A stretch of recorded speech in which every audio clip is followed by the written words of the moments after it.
Today we're going to be looking at the conservation of energy, looking at a simple, squishy, bouncy ball. What we're going to be doing is looking at taking a ball dropping from different heights.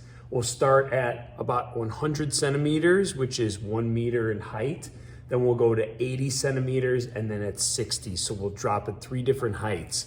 From there, we're going to see how far the ball bounces and how high up it goes back for 3 bounces. As we know, when a ball is falling, when we hold it up top at the top, it is going to be all potential. As we let go, that potential will convert to kinetic energy and bounce back. As it goes back up, it'll convert back into potential energy, stop, and then start falling and lose potential and convert back to kinetic. So we're just looking at the transformation of energy going back and forth between kinetic and potential. We know that it won't perfectly bounce right back to where it was because some of the energy is lost from the sound of the bounce, the vibrations of the ball on the table, and the deformation, meaning how the ball gets slightly deformed and squeezes when it bounces.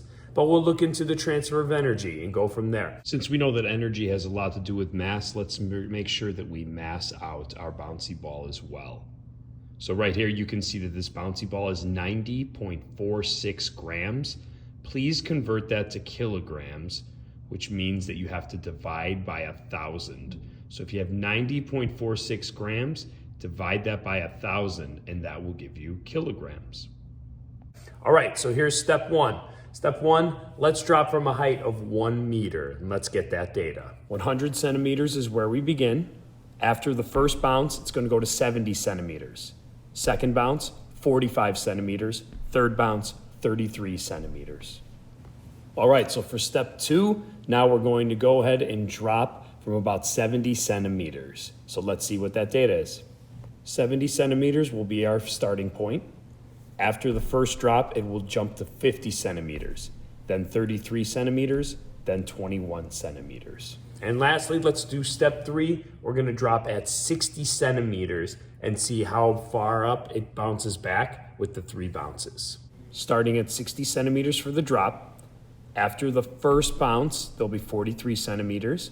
Then the second bounce is 29 centimeters. Then 23 centimeters. All right, Science fam, now that we've looked at the 3 different models, we're going to start doing some calculations, calculating potential and kinetic energy. And because of the conservation of energy, we know that about the total potential energy it has up here is going to be equal to all the kinetic energy just before it bounces. So we can kind of set those equal in joules to figure out how fast the ball was falling just before it hit.